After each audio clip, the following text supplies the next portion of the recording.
Vamos lá. Olha só. Nosso teste é sobre romantismo, primeira, segunda e terceira fases, né? E a nossa prova, eu vou cobrar de vocês o romantismo em prosa, ok? Que são os livros que figuram, que tem cenário indianista, né? Que na prosa não é dividido em primeira, segunda e terceira gerações. Na prosa é dividido por espaço. Onde é que acontece? Nós temos um romance indianista, nós temos um romance urbano e o histórico regionalista, ok? A gente vai falar disso ainda hoje. Olha só. E semana que vem, como é semana de revisão, bom dia, Lucas Terra. Semana que vem, como é semana de revisão, a gente dá uma esmiuçada maior, ok? Aqui, nós falamos então da primeira geração, né? O fanista. Mandei para vocês o slide. Peraí, galera. Deixa eu fechar aqui esse slide, senão eu vou... E a segunda geração do mal do século, né? Esse mal do século entende-se não só a tuberculose, que acometia muitas pessoas, mas o mal do século, essa dilaceração sentimental, né, do homem romântico, tá? E essa segunda fase ainda tem uma contraposição, né, dela mesma, que é o Casimiro de Abreu, que vem com seu saudosismo de infância, né, sua fuga para o passado idílico, né? Que eu tinha beijos de minha mãe, carícias da minha irmã. Então, a gente percebe essa diferença. Oi? Você falou aí do mal da época, que também era tuberculose, e também podia considerar essa questão do exílio e tudo? Podia também.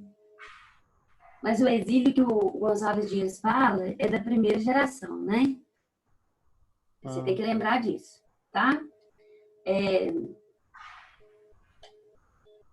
Depois nós tivemos a terceira fase com o poeta Castro Alves, né? O poeta dos escravos.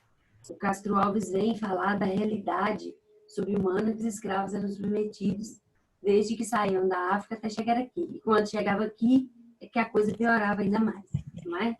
Que eles iam trabalhar na base do chicote. Desce, Ralph. Desce. Desce, Vai ficar Ralph. aqui não. Ralph é o cachorro do Gabriel, né, Gabriel? Hoje. Ralph. Gabriel é chique, tá, Gabriel? Ó. Oi, Lucas D'Alessio. Tá falando, meu filho? Fala comigo. Beleza? Tô bem, e você? Ótimo. Então tá bom. Essa terceira fase, nós vamos ter aí, por exemplo, o Castro Alves falando sobre os poetas, os negros, né, escravizados. E o Castro Alves, ele fala com muita propriedade, porque ele viveu junto com os escravos por um tempo, né? Assim, não junto com os escravos, mas ali na região da Bahia mesmo. Ele tinha muito contato, tá certo? Então, por isso que ele fala com muita propriedade disso. Vou abrir nosso slide de novo, só para a gente ver até onde a gente já foi, ver o que a gente precisa retomar. A ideia é que a gente precisa retomar, tá certo? Você faz um esqueminha aí de primeira geração, características, segunda geração, características e representantes, tá bom? Para você não se perder nesse romantismo. Então, olha, a gente tem, por exemplo, do Castro Alves aqui, o navio negreiro, ali, ó, primeira geração indianista, segunda outra romântica, terceira condoreira, ok? Pega isso daqui e faz o esqueminha. Nós temos aqui nessa terceira geração o poeta Castro Alves falando do navio negreiro, né? Ele usa o navio negreiro como uma metáfora, né? Uma metáfora para falar da situação que os negros viviam, tá certo? Lá na sua página 141 tem isso que eu estou falando, da metáfora que ele usa, né? O navio negreiro, o personagem da obra abolicionista de Castro Alves. Por que é a obra abolicionista? Porque, veja bem, se ele vive numa sociedade escravocrata, ele começa a falar que todo mundo tem direitos iguais, mesmo que seja negro, mesmo que seja de outro país, né? Não seja autóctone. Ele está, então, criando uma situação de abolição de escravidão, né? Já é verdade, assim, né? A abolição já aconteceu, mas muitos escravos ainda continuavam muitos deles continuavam sendo escravos. Os próprios escravos alforriados, eles compravam outros negros e faziam deles escravos. Tá certo? Ok? Então, aqui, a gente percebe, olha, preso nos elos de uma só cadeia. Esse preso nos elos de uma só cadeia, essa metáfora que ele usa, né, de falar assim, que estão presos nos elos de uma só cadeia, ele pode estar falando tanto da corrente, contrato, né, tanto da corrente, o concreto, que prende eles pelos pés, quanto ele pode falar, estar se referindo também ao destino deles, né, a situação social que eles vivem. Todos eles estão presos do mesmo modo, né? Todos são escravos, ok? Um de dão faminta cambaleia, chora e dança ali. Um de raiva delira, outro enlouquece, outro que martiriza embrutece, outro que martiriza embrutece, cantando gemido. Então a gente percebe aí o eu lírico como um porta-voz dos escravizados, né? Na verdade, o eu lírico aí ele é um porta-voz, né? Ele vai falar das condições que eles vivem, como eu disse mesmo, a situação de abolição, ok? Ó, vocês vão fazer essas atividades aí da página 142 e me mandar, tá bom? Me mandar as atividades aí, porque tá valendo. Aqui, o surgimento do romance romântico, o romance romântico que a gente fala, Maria, mas romance é romântico. Não, romance é um estilo de escrita, certo? É um tipo de texto, né, do gênero narrativo. Romance é que tem aí um enredo com o personagem, tempo e espaço, e essa narrativa é muito longa. Isso é um romance, certo? Quando eu falo romance romântico, não é uma redundância, não, tá? Romance romântico, que são narrativas longas falando de romance. Característica principal do romantismo em prosa. Romantismo em prosa, ele tem sempre uma peripécia sentimental. O que é isso? Sempre tem um problema que os amantes precisam transpor essa dificuldade para viverem juntos, tá? E eles conseguem, a partir de uma peripécia, ou seja, é como se fosse um milagre que acontece para que eles possam viver aquela vida que eles precisam. Como o Índio Peri, por exemplo, que eu já falei para vocês, né? Ele é apaixonado pela Cecília, que é uma portuguesa, que vive ali no Rio de Janeiro, Petrópolis, né? Realmente baseado em fatos, tá?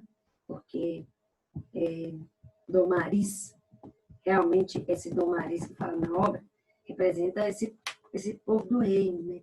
Que viveu ali durante uma época. Em Petrópolis e Teresópolis, região ali. Então é baseado em fatos.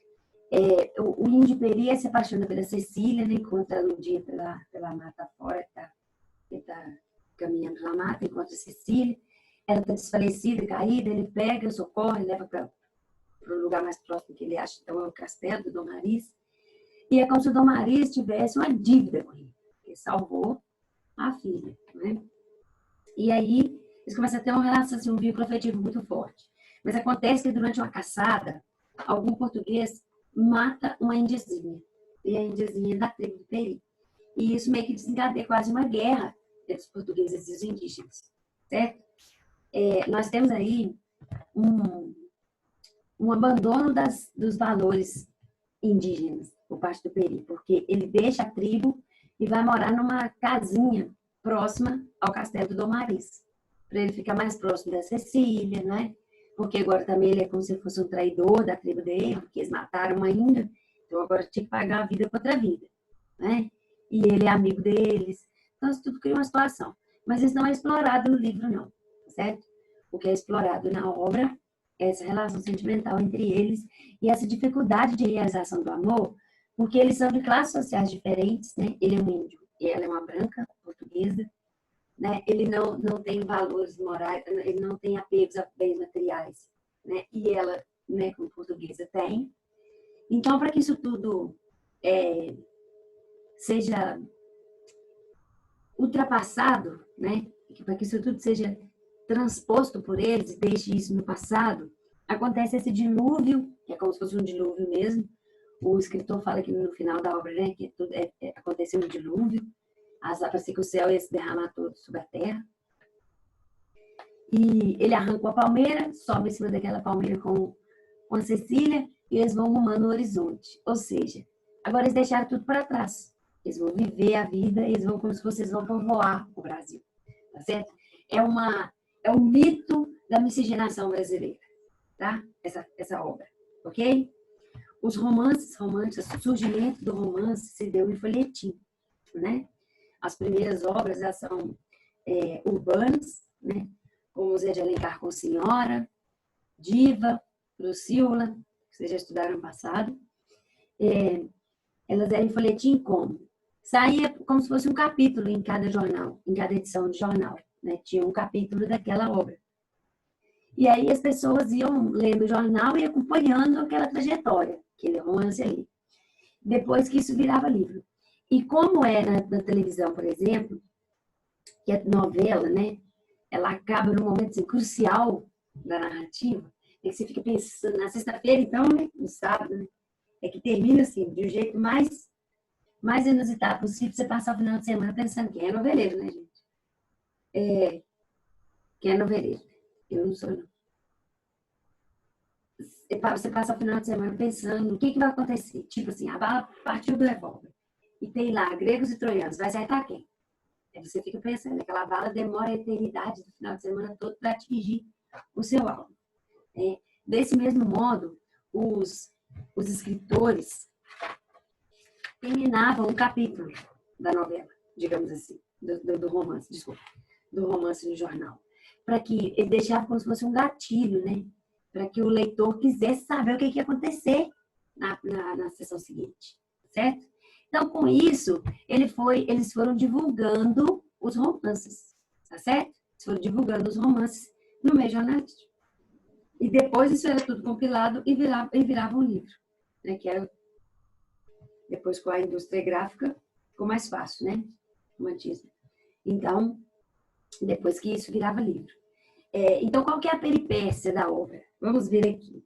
O grande nome do romance romântico no Brasil é A Moreninha, de Joaquim Manuel de Macedo. Deixa eu achar o nosso slide. O Gabi estava conversando com ele aqui sobre a questão que ele ficou com dúvida. Questão 10 da apostila, meu amor? Essa aí. Assim, tem que ser. Da página... Cadê? 148? É isso? Eu fiquei em dúvida entre a B e a C. Gabi? Eu olho para você daqui a pouco, tá? Deixa eu ver aqui. Eu vou pegar o nosso slide aqui para a gente poder ler o romance romântico. O grande nome, assim, que deu início, né, ao romance romântico no Brasil, A Moreninha, do Joaquim Manuel de Macedo. Essas obras em prosa, nós vamos ter o Joaquim Manuel de Macedo, o Zé de Alencar, né, que são grandes nomes. Principalmente o romance urbano, tá? Cadê? Peraí, galera. Peraí. A Moreninha, a história é maravilhosa. São alguns jovens que vão passar o final de semana, jovens estudantes de medicina, de direito, que vão passar o final de semana na Ilha de Paquetá, no Rio de Janeiro, uma ilha de verdade. Né? O romantismo, eles se valem desses... Acho que isso é uma herança deixada do realismo, né? Do Machado de Assis, de se valer de lugares reais. Né? Então, o romantismo também utiliza. No Rio de Janeiro, eles vão passar o final de semana na casa da avó, né? Que é lá na Ilha de Paquetá. E aí eles fazem uma aposta entre eles, assim. Eu aposto que você vai se apaixonar por uma das meninas. Ou minha irmã, ou das minhas primas. Aí o cara, né, tipo assim, é o mais namorador de todos, né? E ele fala assim, eu não vou, eu duvido. Ele fala assim, não, vai se apaixonar sim. Ele fala, se eu me apaixonar, eu escrevo a história. E aí, depois, no final da história, a gente percebe que é mesmo ele que escreveu a história. Ele se apaixona, né, pela menina, pela moreninha, e vai escrever a história depois. Lucas, seja bem-vindo. Ronei, aí é o contraste, né? O Lucas de cabelão e o Ronei de cabelinho cortadinho. Esse cabelão que já varreu a sala do 9º ano, né, Lucas? Galera, Desse jeito. aqui, ó. Esse cabelo já foi muito Vamos ver que o maior. contexto Tá histórico pequeno. é o mesmo do romantismo que nós já falamos lá de prosa, de poesia. tá bom? O romance urbano. Projeto literário do romance urbano do século XIX. Nós vamos ver aqui primeiro o contexto histórico, falar do romance urbano, tá? Brasil no século XIX. Palco de várias transformações. Que transformações? Ó, mudança na estrutura política, econômica e cultural do país. As ruas foram alargadas já, vocês lembram, né? Então, nós temos aqui uma tendência para modernizar as ruas, né? Abertura dos portos às nações amigas, então se favoreceu muito o comércio, né? Fácil entrada de novas tendências culturais, principalmente europeias, né, gente? Todas as tendências europeias que a gente importava, a gente importa até hoje. Nesse período foram criadas novas escolas, bibliotecas, museus, houve incentivo à tipografia que deu vazão para a impressão dos livros, né, que até então eram feitos em Portugal. Por que era mais difícil imprimir um livro? Porque tudo tinha que passar pelo crivo de Portugal para depois editar. E a edição dos jornais. Essa edição dos jornais é que favoreceu esse surgimento do romance romântico, ok? O eixo político, econômico e cultural do Brasil, que era Minas e São Paulo, lembra? Com a República do Café com Leite, né? Na verdade, agora vai ser, né? Minas e São Paulo, República do Café com Leite. Tá vendo? E nasce um novo público de leitores, né? Que são os estudantes, as mulheres, né? Os comerciantes, as pessoas mais ricas, né? Nós estamos falando agora da burguesia. Você sabe que o romantismo é a linguagem da burguesia, ok? Vocês lembram disso que vocês leram lá no 9º ano, Os Miseráveis, do Victor Hugo, né? E vocês perceberam que o romantismo vem para agradar essa burguesia, ok? Então, o público leitor, quem é que lê romance romântico? Mulheres, jovens estudantes, ok? Alguns comerciantes mais abastados.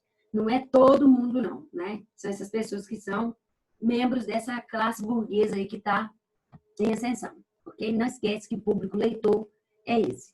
O que acontecia no Brasil? Ó, a família real chegou em 1808, a independência em 1822, olha que fermentação que está acontecendo.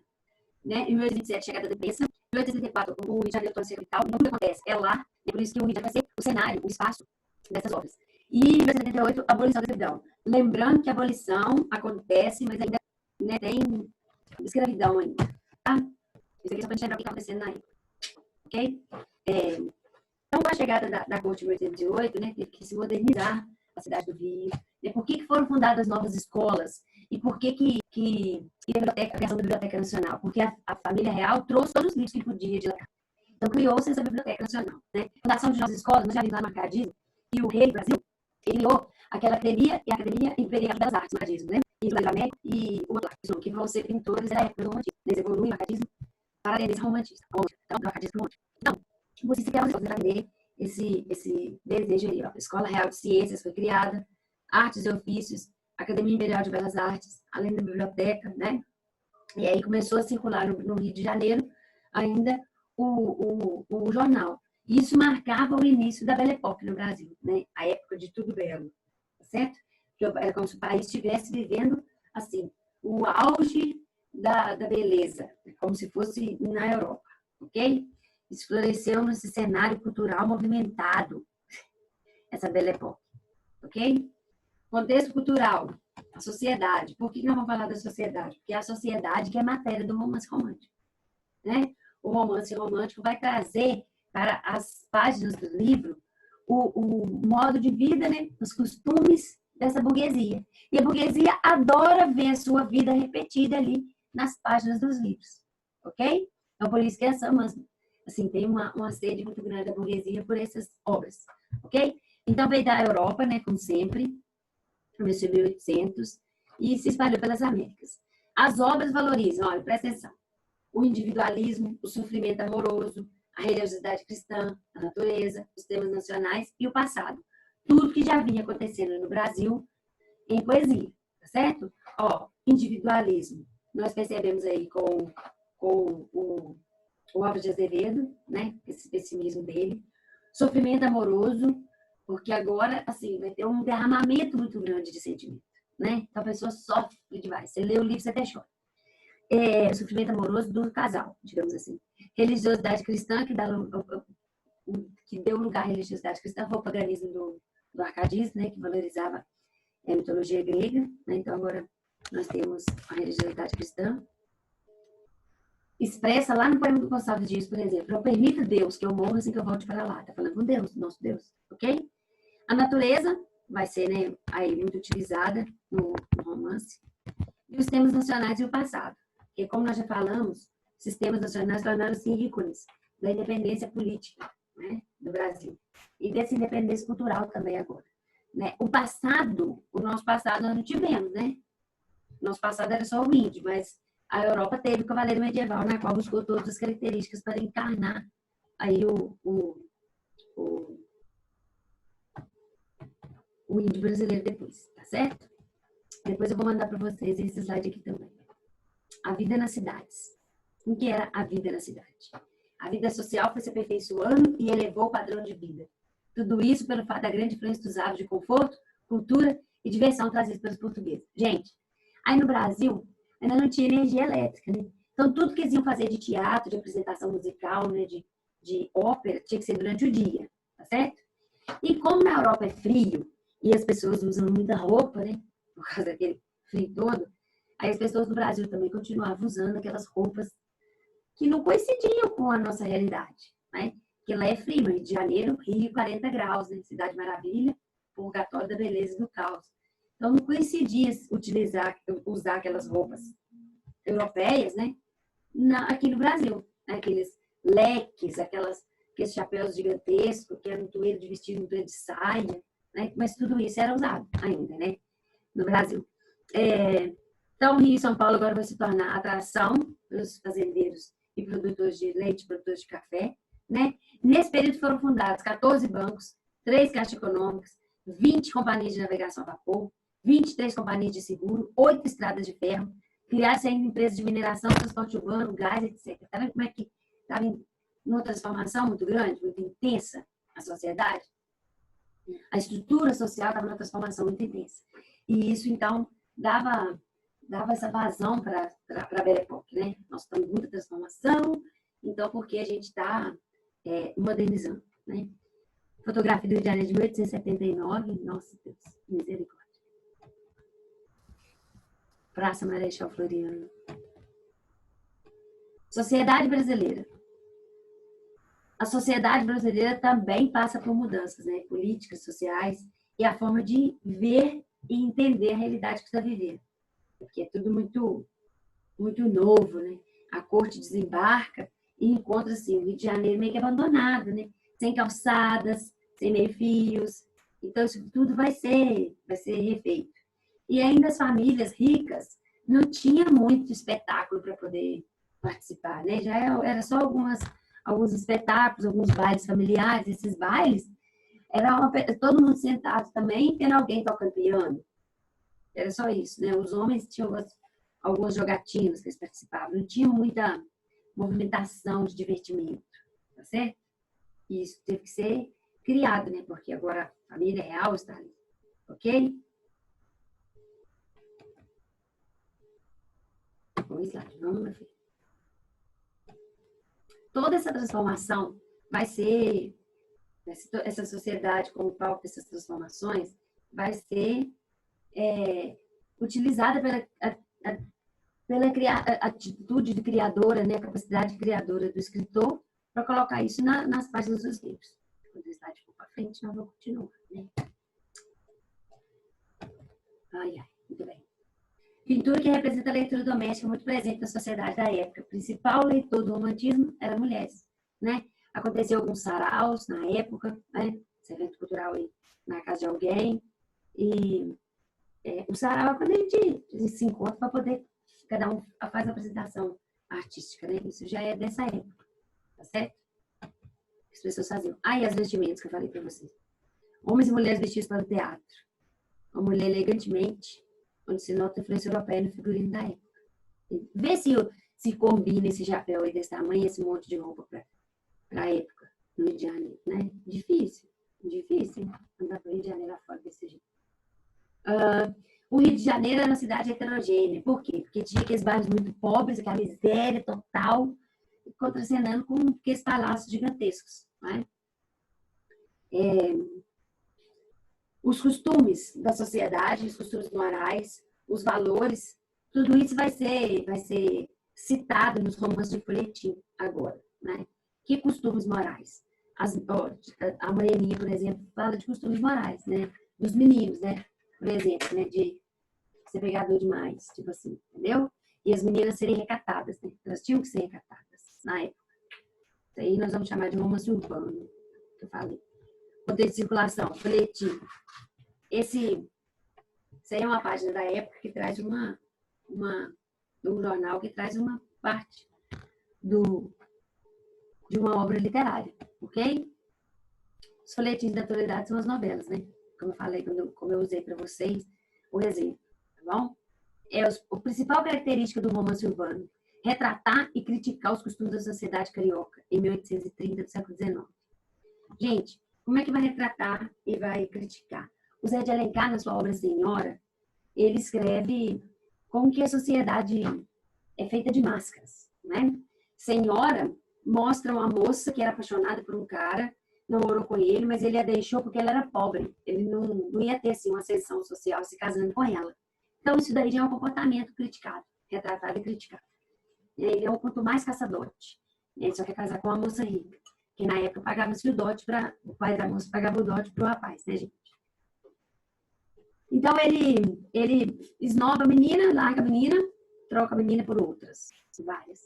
Mas eis que, como no romance da peripécia sentimental, observa, essa menina, coitada, ela é órfã, criada por um tio, um parente da família dela morre e deixa a herança todinha para ela. Então, agora ela é riquíssima. A Aurélia Camargo. E o que ela faz? O tio dela, um outro tio dela que é tutor dela, negocia um casamento. Ela falou que quer casar com tal cara. Aí o tio negocia o casamento, paga o dote para ele, mas só que ele não sabe quem é a noiva ainda. Ele só vai saber quem é a noiva no dia do casamento. Quando ele descobre que é a noiva, é aquela menina que ele esnobava, ele já tá comprado, né? Já pagou o dote, já vai casar. Eles se casam e vivem um casamento só de fachada. Porque, na verdade, o casamento não é consumado. O livro chama Senhora porque ela o obriga a chamá-la de senhora. Ele tem que chamar ela de senhora. Nós estamos falando de uma sociedade machista, gente. Nós estamos falando de uma sociedade patriarcal, tá certo? Em que a mulher não tem voz ativa igual ao homem, né? Então, quando a mulher obriga o cara a chamar ela de senhora, já é uma humilhação, assim, tamanho, né? E aí, esse caso, beleza. É o casal mais lindo da sociedade carioca, mas, na verdade, é tudo uma farsa, né? Então, ele está criticando esses comportamentos da sociedade burguesa da época, de casamento por interesse, para ascender socialmente, de casamento que só parece que é um mar de rosa, mas, na verdade, é o casamento em si mesmo. Nem acontece, né? E aí, como é que termina a história? Esse cara, o Fernando Seixas, toma tenência na vida, arruma um trabalho, vai trabalhar numa repartição pública, junta todo o dinheiro que a menina pagou pelo passe dele, porque ela fala com ele, você é um homem vendido. Vendido, é isso que você é. E aí ele junta o dinheiro, ainda bem que naquela época não tinha uma inflação tão alta, né? Senão ele ia ficar a vida inteira trabalhando. Você não paga os 1.000 contos de réis que eu paguei por você. Você não vale. Ela fala com ele. Ela humilha ele de todas as formas. E aí ele devolve a quantia para ela, fala, tá aqui o dinheiro que você pagou por mim e eu tô indo embora. Né? Eu estou desobrigado desse casamento. E aí quando o dinheiro sai de cena, né, que ele devolve o dinheiro para ela, então agora já não tem mais dinheiro na história, você percebe que esse ano.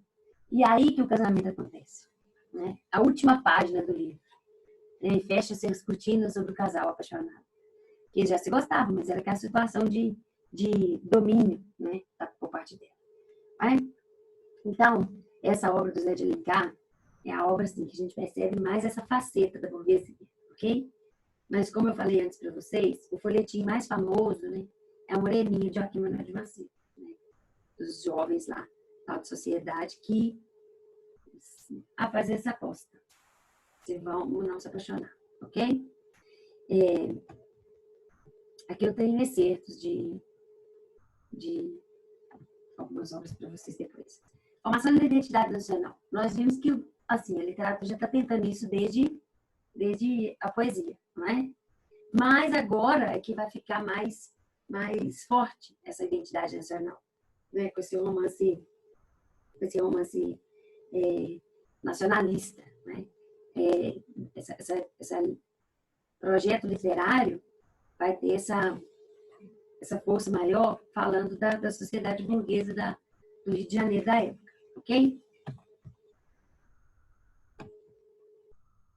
Principais características do romance urbano. Vou mandar esse slide para vocês, vou parar por aqui para de vocês para o teste. Ok? Que o teste é só poesia. Isso aqui é a matéria da nossa prova, não vou continuar semana que vem. Tá? Eu vou lá tirar a dúvida do Gabi, que está faltando 5 minutos para terminar a aula. Beleza, Maria. A dúvida do Gabi consiste na questão da página, questão 10, da página, cadê? 148, então, né, Gabriel? Vamos lá. Vocês podem fazer esses deveres todos, aí se tiver dúvida, vocês vão me chamando.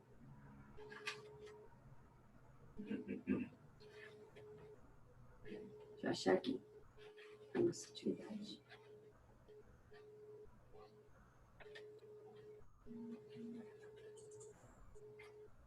Romantismo. Achei. Ó.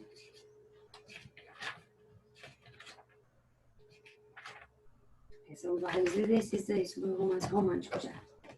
Tá? Há no romantismo nacional uma expressão evidente do culto da nacionalidade, o qual, tomado num sentido mais amplo, se manifesta também em lutas pela afirmação da liberdade política e determina a exaltação de valores e tradições. Esse sentimento é tomado também nos seus aspectos sociais, sob o apanágio dos direitos do homem livre. Aí nós estamos falando já do Castro Alves, né?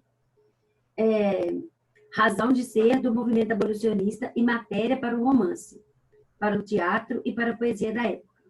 Antônio Cândido. Deve-se depender do texto que no século XIX há uma relação de causa e efeito entre a coisa do movimento abolicionista e o indianismo. A poesia abolicionista de um Castro Alves integra a valorização que então se empresta à luta pelos direitos humanos. Letra B. Por que a poesia abolicionista do Castro Alves integra a valorização? Porque o Castro Alves, a poesia dele é abolicionista. Né? O texto aqui está fazendo menção aos direitos do homem livre. Está falando ali, ó. Evidente, culto da nacionalidade, lutas pela afirmação da liberdade política e determina a exaltação de valores e tradições. Então, nós estamos falando de um movimento pela liberdade de um modo geral. Ok? Ó. Então, o texto alude aí, né, faz alusão aos direitos do homem livre. É a razão desse movimento abolicionista do Castro Alves, né, gente? Ok? Ó, isso é constante nessa terceira geração. Então, por isso que está falando de Castro Alves ali, ó. O que faz referência à terceira geração. A riqueza do teatro, a ficção da poesia da época é integralmente devedora do sentimento nacionalista. Não é devedor, não. O teatro é poesia também? Não. Isso que está errado. Não é devedor do sentimento nacionalista. O teatro também é poesia. A poesia, gente, é essa do Castro Alves. Né? Não é devedor, não. É tomada de valores e tradições do século anterior que dá base às conquistas do romantismo. Não é toma a tradição do século anterior, não. A tradição do século anterior é completamente inverso. É o arcadismo. Com seu universalismo. Os ideais abolicionistas foram decisivos para a estabilização dos gêneros da poesia, do teatro e da ficção. Maria. Os ideais abolicionistas não permeiam ficção no Brasil, nem tem ficção nessa época. A letra B. Deixa eu ver de novo. Há uma relação de causa e efeito entre a eclosão do movimento. Não. Causa e efeito. A poesia abolicionista de um Castro Alves integra a valorização que então se empresta à luta pelos direitos humanos. É como se os poemas do Castro Alves fossem tomados como base para se fazer uma sociedade igualitária. Gabi, meu amor? Ok? Entendi. Por isso que é a letra B. O texto faz menção aí aos direitos de um homem livre. É tudo que o Castro Alves fala na obra dele. Tá bom? Entendido? Vai fechar na nossa cara. Gabriel. Entendi, Maria. Qualquer coisa vocês vão me mandando lá no zap. Tá bom? Tchau, tchau. Um beijo. Obrigada, gente. Tchau, tchau. Tchauzinho, Maria. Fica com Deus.